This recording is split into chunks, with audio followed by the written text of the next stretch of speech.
Barrister Atikur Rahman. আমি কিশোরগঞ্জেরই সন্তান। কিশোরগঞ্জের পুরান থানায় আমার জন্ম। আমি সেই গুরুদলের ছাত্র জীবন থেকেই বিএনপির রাজনীতির সাথে জড়িত। যদিও আমি কোনো পদ পদবিতে তখন ছিলাম না, কিন্তু বিএনপির কারো কর্মকাণ্ডের সাথে তখন থেকে আমার জড়িত। শুধু তাই না, আমার বড় ভাই বিএনপির অনেক কার্যক্রমের পেছনে একদম বিশাল, এমনকি একসময় কিশোরগঞ্জ বিএনপির অফিস পর্যন্ত আমার বড় ভাই নিজ খরচে করে দিয়েছিলেন। আমার ভাইয়ের আশেপাশে যারা ছিলেন তাদেরকে দেখে এবং গুরুদল কলেজের রাজনীতি দেখে আমি অনুপ্রাণিত হয়েছিলাম।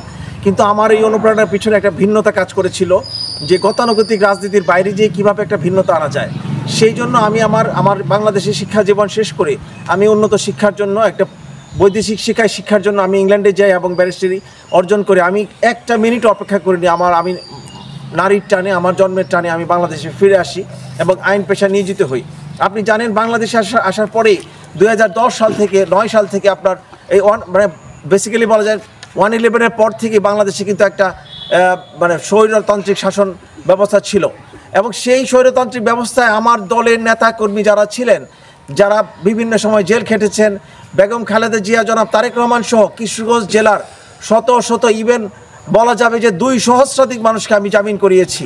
যারা, আপনি জানেন, এখানে কোনো বাছ বিচার করা হতো না। জেলখানায় যখনই কেউ দলের পক্ষে কথা বলতো তাদেরকে কিন্তু জেলে পড়িয়ে দিত এবং তাদেরকে জামিন করতে যে আমি কখনোই তাদেরকে ক্লায়েন্ট মনে করিনি। আমি মনে করেছি তারা আমার সহকর্মী, তারা আমাদের রাজনৈতিক যোদ্ধা, যার কারণে কখনোই আমি তাদের কাছ থেকে কোনো আমার এই যে পেশাগত ফিস যে তাদের কাছ থেকে নিইনি, বরং আমি আমার নিজে থেকেই এই মামলাগুলো ফাইল করে ওনাদেরকে কিশোরগঞ্জের যে সিনিয়র নেতৃবৃন্দ থেকে শুরু করে কিশোরগঞ্জ জেলা বিএনপি, যুব দল, ছাত্র দল, স্বেচ্ছাসেবক দল, শ্রমিক দল, যেই বলেন তাদের জন্য আমি কাজ করার চেষ্টা করেছি। শুধু তাই না, এই আন্দোলন সংগ্রামে আমি ভূমিকা রেখেছি। তখন আমি অনেক টক শোতে, তৃতীয় মাত্রা থেকে শুরু করে RTV, NTV, অনেক টক শোতে অংশগ্রহণ করে আমি সব সময় সক্রিয় ছিলাম। শুধু তাই না, বেগম খালেদা জিয়াকে যখন জেলে পুড়িয়ে দেওয়া হলো, তখনই আমরা রাজপথে মিছিল করেছি। কিশোরগঞ্জের আন্দোলন সংগ্রামেও আমি যেহেতু একজন পেশাজীবী, শতভাগ আমি উপস্থিত থাকতে না পারলেও আমি অনেক প্রোগ্রামে ব্যক্তিগতভাবে উপস্থিত থেকে আমি কিন্তু এই আন্দোলন সংগ্রামের ভূমিকা ছিল। এই 17 বছর কিন্তু আমি সার্বক্ষণিকভাবে আমি অ্যাক্টিভ ছিলাম। যাই হোক, এখন যেহেতু একটা রাজনৈতিক পরিবেশ সৃষ্টি হয়েছে, এই জুলাই অভ্যুত্থানের মাধ্যমে যেহেতু একটা আমাদের গণতান্ত্রিক পরিবেশ ফিরে এসেছে, কাজেই এখন এবং একটা সামনে একটা নির্বাচন আসন্ন। আমি কিশোরগঞ্জ জেলা বিএনপি থেকে, আমি কিশোরগঞ্জ সদর হোসেনপুর নিয়ে আমাদের কিশোরগঞ্জ যে 1 আসন, এখান থেকে আমি একজন MP প্রার্থী। আমি এই জন্য প্রার্থী যে আমি দুঃসময়ে দলের জন্য কাজ করেছি। আমার ভাই, আমার পরিবারও বিএনপির পক্ষে কাজ করেছে। কাজে আমার একটা দাবি আছে, এবং যেহেতু একটা তরুণ প্রজন্মের একটা ভিন্ন রাজনীতি আসছে, যে এই বিশেষ করে জুলাই অভ্যুত্থানের মাধ্যমে আপনি জানেন এখন সোশ্যাল মিডিয়ার যুগ, বিশ্বায়নের যে যুগের যে পরিবর্তন, সেই যুগের পরিবর্তনের জন্যই কিন্তু আমার লেখাপড়া বলেন কিংবা পেশাগতভাবে আমি যে আমার সিরিয়াসলি এবং ডেডিকেটেডলি কাজ করছি। শুধু তাই না, কিশোরগঞ্জের মানুষের জন্য আমি পাশে থাকার চেষ্টা করছি আমার সাধ্যমতো। আমি প্রত্যেকটা আনাচে কানাচে, কিশোরগঞ্জে আনাচে কানাচে আমি যাওয়ার চেষ্টা করছি, মানুষের সাথে মেশার চেষ্টা করছি। এবং কিভাবে, যেহেতু এটা আমার জন্মস্থান, আমি যেহেতু এখানে জন্মেছি, এই জন্মের প্রতি যে টান, এই নারীর বন্ধন থেকে আমি একটা অব্লিগেশন ফিল করি যে আমার জন্মটা তখনই সার্থক হবে যদি আমি আমার এলাকার মানুষের জন্য, তাদের ভাগ্য উন্নয়নের জন্য, আমি শুধু নিজে বড় হলাম, আমি পেশাগতভাবে এস্টাবলিশ হলাম, আমি অন্যকে বড়। আসলে ক্ষমতায়ন কি? আপনার আশেপাশের সহকর্মীদেরকে যদি আপনি ক্ষমতায়ন করতে পারেন এবং সেই সহকর্মীরা যদি মানুষকে ক্ষমতায়ন করতে পারে, তাহলে আমার মনে হয় প্রকৃত সুখ। আপনি পৃথিবীতে আমরা কেন বেঁচে থাকি? ধন সম্পদ করতে পারে, কিন্তু এটা একটা ম্যাটেরিয়ালিস্টিক বিষয়। কিন্তু আপনার যদি সুখ না থাকে, সেই সুখটা হচ্ছে মানুষকে দেওয়ার মধ্যে যে একটা সুখ আছে, মানুষের জন্য করার মধ্যে যে একটা সুখ আছে। আজকে বেগম খালেদা জিয়া এত কেন স্যাক্রিফাইস করলেন? আমাদের যে দলের প্রতিষ্ঠাতা জনাব শহীদ রাষ্ট্রপতি জিয়াউর রহমান কেন তার জীবন বিসর্জন দিলেন? শুধুমাত্র মানুষের ভালোবাসা পাওয়ার জন্য এবং একটা সুন্দর সুশৃঙ্খল জাতি হিসেবে যেন আমরা বিশ্বের মানচিত্রে মাথা উঁচু করে দাঁড়ানোর জন্য কিন্তু আজকে শহীদ রাষ্ট্রপতি জিয়াউর রহমান কাজ করেছেন।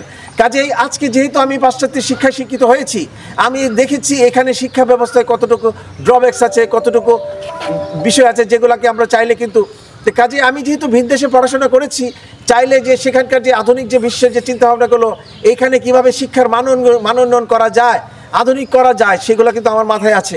শুধু তাই না, আমি কয়েকটা জিনিস আমি স্লোগান হিসেবে নিয়ে এসেছি, green Kishoreganj, great Kishoreganj. We want to make Kishoreganj green. আমরা কিশোরগঞ্জকে গ্রিন করতে চাই। আপনি জানেন আমাদের কিন্তু অলরেডি গ্লোবাল ওয়ার্মিং শুরু হয়েছে, আমরা এখন বুঝতেছি না।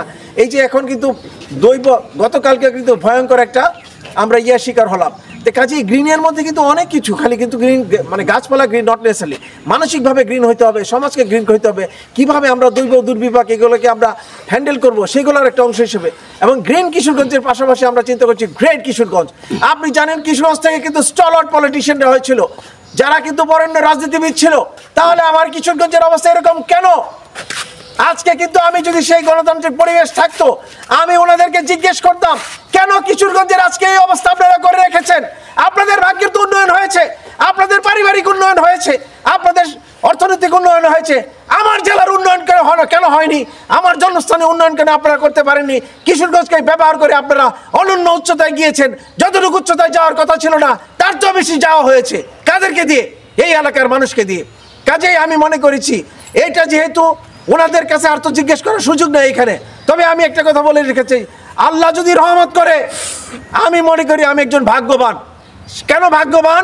আমার সামনে একটা চ্যালেঞ্জ হিসেবে নিজের ব্যক্তিগত জীবনে যে চ্যালেঞ্জগুলো নিয়েছিলাম আমি ইনশাল্লাহ সফলকাম হয়েছি। আমি কিন্তু সম্মান পেয়েছি সমাজ থেকে, পেশা থেকে, শিক্ষা থেকে। তবে আমি যদি কিশোরগঞ্জের মানুষের জন্য কাজ করতে পারি তাহলে আমি মনে করব এই যে আমার জন্ম সার্থক হয়েছে। এবং এই চ্যালেঞ্জকে আমি সৌভাগ্য হিসেবে দেখছি।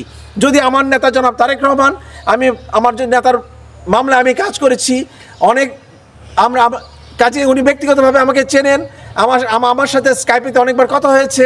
উনি যদি মনে করেন আমি তরুণ হলে পরেও আমি নতুন নেতৃত্বের জন্য আমি যোগ্য, তাহলে আমি কিশোরগঞ্জ থেকে আগামীর মেম্বার অফ পার্লামেন্ট হিসাবে আমি এখানে প্রতিদ্বন্দ্বিতা করতে চাই। এবং আমি মনে করি কিশোরগঞ্জে কোনো প্রার্থী কিন্তু কোনো অংশে খারাপ না, সবাই ভালো, সবারই আলাদা আলাদা যোগ্যতা আছে। সকলের প্রতি আমার সম্মান ছিল, আছে এবং ভবিষ্যতে অব্যাহত থাকবে। কিন্তু যেহেতু একটা ভবিষ্যৎ পরিকল্পনা এবং আমার যেহেতু একটা সময় আছে, বয়স আছে, কিছু জিনিস আমি নিজে ব্যক্তিগতভাবে অর্জন করেছি, আমি মনে করি কিশোরগঞ্জকে আমি দেওয়ার মতো আমার একটা সুযোগ আছে, মানসিক শক্তি আছে, আমার একটা সময়ও আছে। তো কাজেই যদি কিশোরগঞ্জকে আমাকে সুযোগ দেওয়া হয় তাহলে ওই গ্রেট কিশোরগঞ্জের অংশ হিসাবে আমি একটা ইকোনমিক জোন করতে চাই। আজকে আমরা যেখানে দাঁড়িয়ে আছি, যে এই যে কিশোরগঞ্জ উপজেলা কমপ্লেক্স, এই উপজেলা কমপ্লেক্সে এখানে আইটি হচ্ছে, এটা তো এখানে সরকারিভাবে হচ্ছে। যদি এই বিএনপি ক্ষমতায় আসতে পারে, আমরা বলেছি একটা ইকোনমিক জোন, ইন্ডাস্ট্রিয়ালিস্ট, মানে এখানে যেন কর্মসংস্থান হয়, ছেলেমেয়েরা যাতে পাশ করার পরে তাদের চাকরির জন্য যেন ঢাকায় শহরে যে কষ্ট করতে না হয়, এখানে একটা এই জন্য ইকোনমিক জোন করার চিন্তা করেছি। আর একটা হলো যে মেডিকেল জোন, যেহেতু আপনারা জানেন কিশোরগঞ্জে কিন্তু খুবই কষ্টের কথা আমি বারবার বলি, এতগুলার ক্লিনিক হয়েছে, যেখানে একটা হাসপাতাল আছে, 2-3টা হাসপাতাল আছে, সরকারি হাসপাতাল, ওখানে মানুষ চিকিৎসা সেবা থেকে বঞ্চিত হচ্ছে বরং এই ক্লিনিকগুলোর কারণে। যা হোক, ক্লিনিকগুলো হয়েছে, বৈধভাবে হোক অবৈধভাবে হোক, আমার এলাকার ভাইরাই করেছেন,